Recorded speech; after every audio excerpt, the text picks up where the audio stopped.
kesehatan usus sedang terganggu. Kemudian feses yang disertai sisa pakan. Nah ini ya, ada juga feses yang ada sisa jagung yang tidak tercerna. Ini juga bisa menjadi kewaspadaan kita untuk memperhatikan bagaimana kondisi dari kesehatan usus ayam kita. Nah, mungkin sampai sini ada diskusi atau pertanyaan dulu dari silakan teman-teman dari Pak untuk terkait dengan kondisi feses ini kan Pak, untuk sebagai parameter untuk penilaian adanya indikasi masalah pada organ pencernaan atau usus. Nah ini kan kalau di lapangan kan kondisi feses ini nggak bisa kita bilang satu-satu karena nampak satu langsung kita buat indikasi Pak. Nah, cara untuk penentuan Pak berdasarkan kondisi feses ini dia ayam itu dulu dikatakan mengalami masalah, cara atau metodenya bagaimana ya Pak? Terima kasih Pak. Oke, baik. Jadi terkait dengan kualitas feses ya.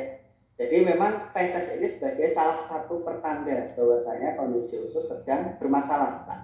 Jadi akan lebih baik lagi jika kita diagnosa, jadi dengan memperhatikan gejala klinis dan juga perubahan patologi anatomi, sehingga kita bisa menentukan diagnosanya apakah penyakit apa yang menyerang ke ayam kita, sehingga fesesnya bisa berubah sedemikian rupa, sehingga kita bisa menentukan bagaimana pengobatannya, kemudian bagaimana pengendaliannya, seperti itu Pak. Jadi feses ini adalah sinyal awal, tanda awal dari suatu penyakit, sehingga kita perlu mengkomplain dengan perubahan gejala klinis yang lain dan juga perubahan patologi anatomi gitu. Kandang kan kita lihat dalam jarak atau diameter sekitar 1 meter untuk kondisi feses yang tampak itu dominan, baru kita lanjut ke pemeriksaan berikutnya. Tapi kalau individu itu tidak terlalu berpengaruh ya Pak, karena kan kalau kondisi feses ini bisa dikatakan itu hampir tiap individu ayam itu kan tidak selalu sama Pak gitu. Ya, kalau secara individu pun harusnya kita perhatikan ya Pak. Kalau misalkan itu karena yang bisa menular ke ayam-ayam yang lain ya, itu tentu juga harus kita menjadi kewaspadaan gitu ya Pak ya. Jadi harus kita segera cross check dengan kondisi ayam yang ada di peternakan kita. Karena individu pun juga bisa menularkan ke yang lain kalau misalkan itu dari penyakit gitu Pak.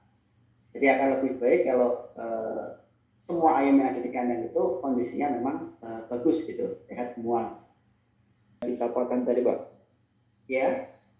Ini menunjukkan gejala atau gangguan di bagian mananya, dan untuk apakah ini masih aman-aman saja atau untuk mengatasi hal ini bagaimana gitu Pak? Kalau sudah terjadi dan banyak temuan, maksudnya di dalam kandang itu di beberapa titik gitu, kayak mendominasi lah apa feses yang seperti ini. Terima kasih Pak. Oke, baik, terima kasih pertanyaannya dari Pak Arif ya. Jadi terkait dengan adanya sisa pakan yang tidak tercerna yang masih terlihat di feses, ini juga dapat mengindikasikan adanya suatu penyakit. Jadi ini ada kerusakan atau kondisi abnormal pada bagian usus ya, bisa mulai dari atas atau bagian duodenum ya, ataupun hingga seterusnya. Nah ini harus kita cross check juga dengan melakukan bedah bangkai ya. Dan kalau misalkan ini sudah tampak adanya feses yang tidak tercerna, kemudian nanti ketika kita bedah dan ternyata memang benar ada kondisi gangguan atau abnormalitas pada usus seperti penebalan atau kerusakan lainnya, ini bisa mengindikasikan ke penyakit NE Pak. Jadi atau necrotic enteritis yang disebabkan oleh bakteri Clostridium perfringens. Jadi sebenarnya bakteri tersebut adalah flora normal atau mikroflora yang ada di usus. Tapi ketika ada kondisi yang membuat ketidakseimbangan flora normal itu terganggu, ini dia akan tidak seimbang jumlahnya, sehingga akan menimbulkan suatu penyakit. Dan manifestasi klinisnya bisa berupa ini, jadi feses yang ada sisa pakan yang tidak tercerna.